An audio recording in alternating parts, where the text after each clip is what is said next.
নমস্কার, আমি astrologer and বাস্তু এক্সপার্ট শ্রী আনন্দ। শনির সাড়ে সাথী আমাদের মধ্যে কিন্তু একটা বিভ্রান্তি রয়েছে। সত্যিই কি শনির সাড়ে সাথী থেকে আমরা কি খুব খারাপ রেজাল্ট, মানসিক ডিপ্রেশন, হতাশা এগুলোকে সৃষ্টি হয়?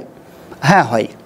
মানসিক ডিপ্রেশন, হতাশা, চন্দ্র আর শনি এই যদি আপনার লগ্ন, দ্বাদশ এবং দ্বিতীয় এই যে কানেক্টিভিটিটা পায় সেখানে যদি অবস্থান করে থাকে তাহলে কিন্তু শনিচন্দ্রের কানেক্টিভিটিতে এই ডিপ্রেশনের সৃষ্টি কেন সৃষ্টি হয়?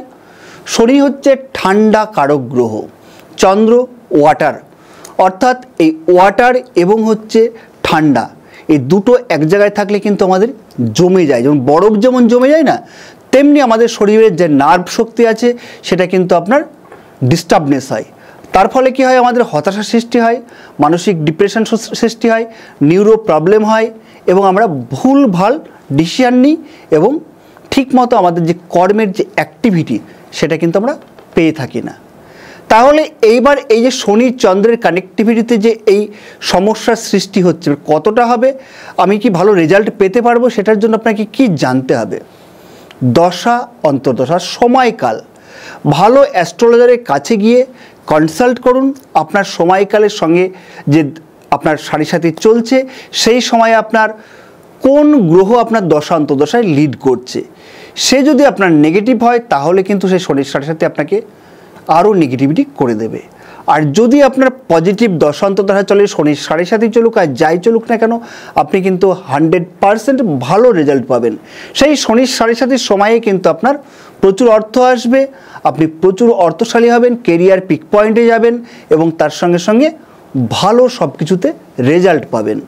কিন্তু যদি দশা নেগেটিভিটি হয় তাহলে কিন্তু একদিকে দশা আর একদিকে হচ্ছে শনির সাড়ে সাথী, দুটোর কিন্তু নেগেটিভ প্রভাব কিন্তু আপনার মধ্যে পড়বে। আমাদের জন্মকুণ্ডলিতে যে গ্রহ রয়েছে সমস্ত কিন্তু আমাদের শরীরের সঙ্গে কানেক্টিভিটি, এটা কিন্তু আমাদের জানতে হবে। শনি গ্রহ ডিস্টার্বনেস করছে মানে আমাদের যে শরীরের আমাদের যে নার্ভ শক্তিগুলো রয়েছে সেই নার্ভ শক্তি উইকনেস হয়েছে। কেন উইকনেস হয়ে যাচ্ছে? নার্ভ শক্তিতে শনি গ্রহ কী করছে? ঠান্ডা করে দিচ্ছে শরীর। একেতেই শনি গ্রহ হচ্ছে আমাদের ঠান্ডা কারক গ্রহ এবং সেখানে চন্দ্রের জল রয়েছে, অর্থাৎ জল আর ঠান্ডা এক জায়গায় হয়ে গিয়ে আমাদের নার্ভ শক্তি উইকনেস হয়ে যাচ্ছে এবং আমরা মেমোরি লস করে ফেলছি, ঠিকমতো অক্সিজেন শরীরে পৌঁছাচ্ছে না। ফলে কি হবে? ফলে কিন্তু এই যে সমস্যা, মানসিক ডিপ্রেশন, ভুল আপনার ডিসিশান নেওয়া এবং সঠিক জায়গায় সঠিক টাইমে না পৌঁছাতে পারা, আপনার মধ্যে লেথার্জি ভাব অটোমেটিকই কিন্তু চলে আসবে। তাই জন্মকুণ্ডলীর টাইমকে আপনারা গুরুত্ব দিন, সময়কে গুরুত্ব দিন।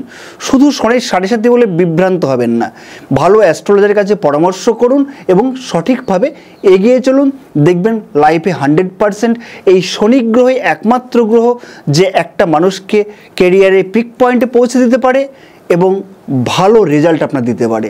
সব থেকে আপনার জন্মকুণ্ডলীর যতগুলি গ্রহ আছে তার মধ্যে শনি গ্রহই আপনার একবার মেটালিস্টিক এবং আকাশ তত্ত্বকে ইন্ডিকেট করে।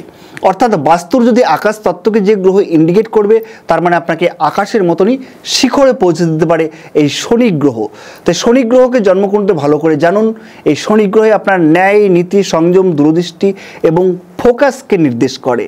তো শনি গ্রহ যদি ভালো কিভাবে করা যাবে সেটাকে জানুন এবং তার সঙ্গে সঙ্গে আপনার কর্মকে সঠিক রাখুন, তাহলে কিন্তু 100% আপনি ভালো রেজাল্ট পাবেনই।